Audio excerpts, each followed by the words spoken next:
Handelinge 6 vandag. Ja, Handelinge 6 lyk eers na chaos, 'n gemor, dis 'n onreg, dis valse aanklagte. Maar kyk 'n bietjie wat het God gedoen. Die gemor het gelei tot die eerste diakens. God gebruik spanning om nuwe leiers vry te stel. En Stefanus se arrestasie gee hom 'n platform voor die hoogste Joodse raad. En in hoofstuk 8 sien ons dat Stefanus se dood die evangelie uit Jerusalem uitstoot. Wat mense as 'n krisis sien, dit gebruik God as 'n kans. Selfs wanneer die kerk skud, bou God sy koninkryk. Kom ons lees Handelinge 6 waar die 7 diakens gekies word. In daardie tyd, toe die gelowiges nog steeds meer geword het, het daar teen die Hebreëusprekendes 'n klagtes gekom van die Grieksprekendes, dat hulle weduwees in die daaglikse versorging afgeskeep word. Die 12 apostels roep toe al die gelowiges bymekaar en sê vir hulle: dit is nie reg dat ons die verkondiging van die woord van God verwaarloos om die versorging te kan behartig nie.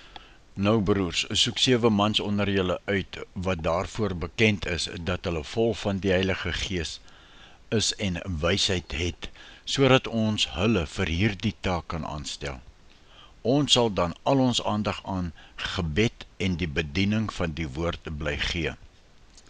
Vers 5.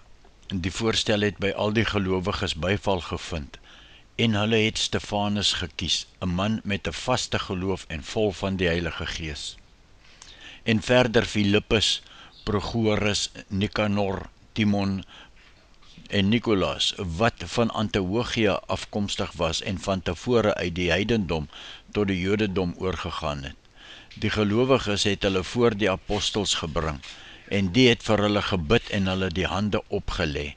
Die woord van God het verder versprei, en die getal gelowiges in Jerusalem het geweldig toegeneem. Selfs 'n groot aantal priesters het gelowig geword. En toe word Stefanus nou gevange geneem, vers 8. Stefanus, aan wie God baie genade en krag gegee het, het groot wonders en tekens onder die volk gedoen.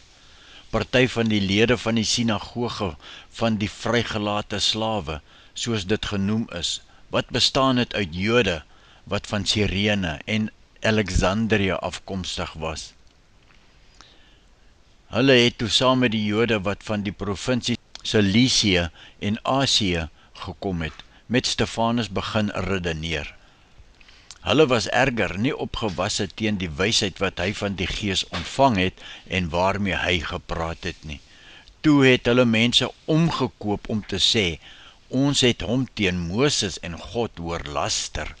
Hulle het die volk en die familiehoofde en die skrifgeleerdes opgesweep. Die het op hom afgestorm, hom gegryp en voor die Joodse raad gebring en vals getuies gekry om te sê: hierdie man wil nie ophou om dinge teen die heilige tempel en die wet van Moses te sê nie. Ons het hom hoor sê dat hierdie Jesus van Nasaret die tempel sal afbreek en die voorskrifte wat Moses vir ons gegee het, sal verander. Toe het al die lede van die raad stip na Stefanus sit en kyk. Sien hulle dat sy gesig soos die van 'n engel lyk. Tot sover vandag, en volgende keer lees ons hoofstuk 7 waar Stefanus 'n toespraak lewer. Ja, en dan kom ons en ons sluit af met 'n gebed. Here, ons wil dankie sê dat U probleme gebruik om ons te vorm. Maak ons so Stefanus, Here, getrou in die klein goed, vol van U Gees en vreesloos om van U te getuig. Help ons om te sien dat U altyd groter werk as wat ons dink doen. En ons loof en prys U naam daarvoor. Amen.